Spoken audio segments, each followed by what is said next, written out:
She loved being in control until the day she stopped reacting. That's the moment everything changed.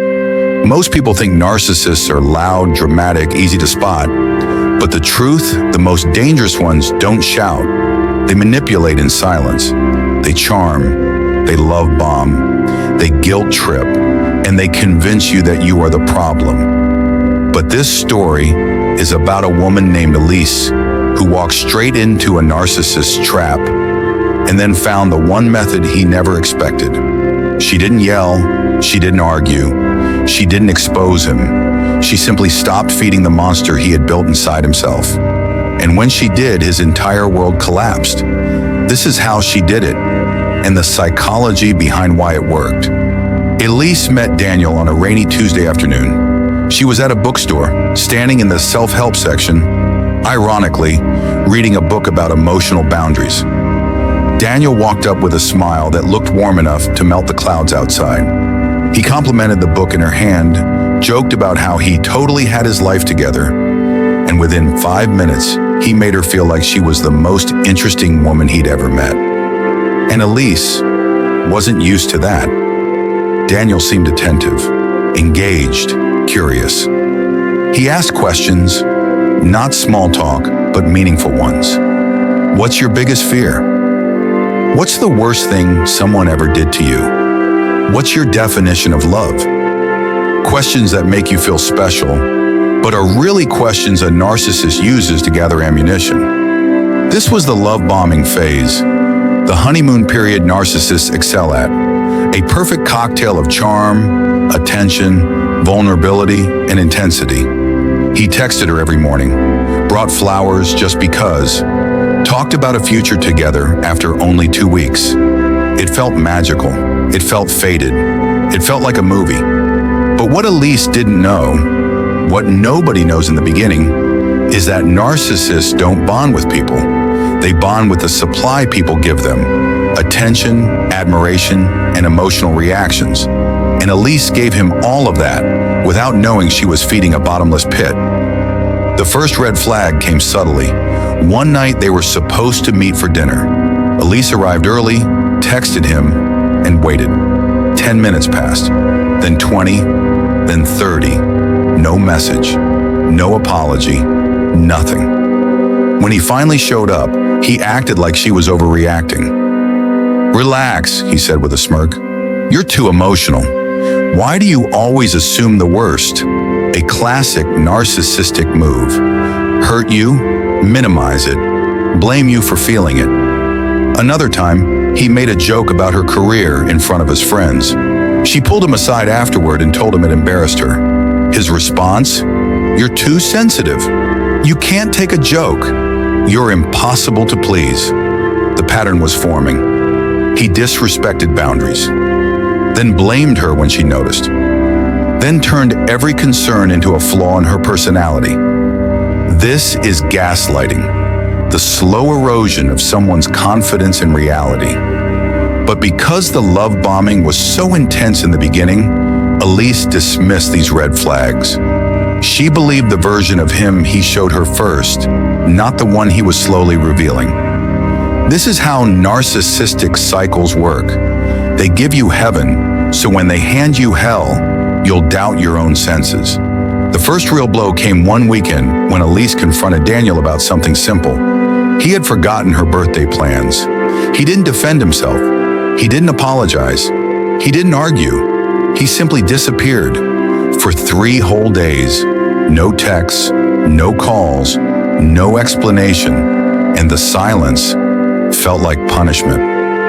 That's the thing about narcissists. They don't argue to solve problems. They argue to win. And when they can't win, they retreat to regain control. The silent treatment is designed to make you feel guilty, like you're the one who broke the relationship, like you need to fix it. By day 3, Elise was frantic. She sent long messages, apologized, begged him to talk. And when he finally responded, he said, "See? This is why I don't talk to you when you get dramatic." She collapsed in relief. He basked in victory. What Elise didn't know then is that narcissists use silence the same way magicians use misdirection. It keeps you focused on your fear instead of their behavior. But this moment planted a seed, a quiet one, a seed that would later save her. As months passed, Daniel's tactics evolved. When Elise wanted to visit her family, he'd say, "Wow, I guess I'm not enough for you." If she needed alone time, "So you're abandoning me now?" If she tried to discuss his behavior, "Why do you hate me so much?" Narcissists weaponize guilt because guilt creates compliance. And Elise, like many empathetic people, hated hurting others. She hated conflict. She hated disappointing anyone. Daniel sensed that and used it. Every argument ended the same way. Elise apologizing for hurting him while he felt no guilt at all. That's because narcissists don't feel guilt.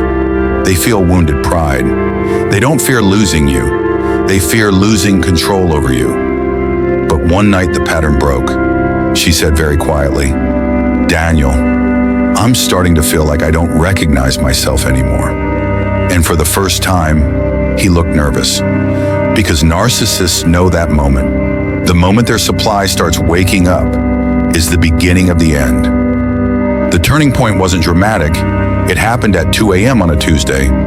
Elise woke up, walked downstairs, and found Daniel on her phone. Not looking at pictures, not messages, not contacts, but something else. He was reading her journal, the one place she processed her confusion, the one place she wrote the things she couldn't say, the one private space she thought he'd respect.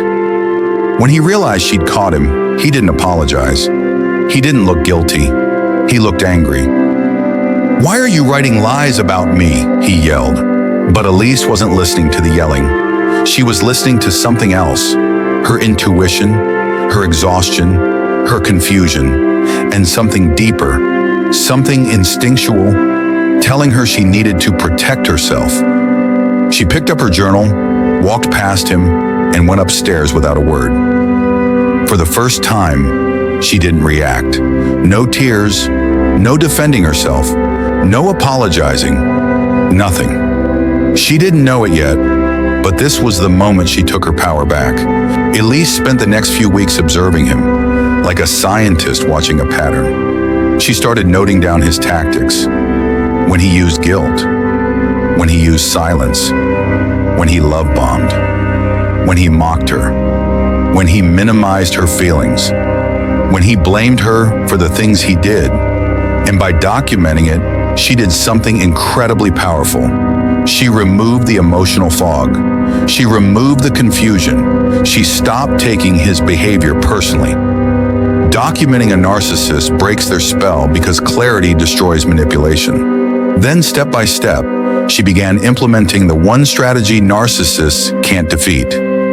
She stopped feeding his ego. This is called the gray rock method, becoming neutral, boring, non-reactive. When he criticized her, she said, "I hear you." When he tried to guilt trip her, "Okay." When he tried to provoke her, "I need some time to think." When he love-bombed, "Thank you." No emotion, no energy, no fuel. A narcissist without emotional fuel is like a fire without oxygen. They flicker, then crackle, then slowly dim. And Daniel felt it. At first, Daniel tried harder. More guilt, more silent treatments, more charm, more intensity. But each tactic failed because Elise didn't engage. She showed no emotional spark. She refused to give him the reactions that fed his ego. He attacked harder. "You don't care about me. You're acting crazy. You've changed. You're cold. You're ruining us." But every outburst only made Elise calmer, because she finally understood something she never saw before. It was never about love. It was about control. And the moment she stopped giving him emotional access, he lost control.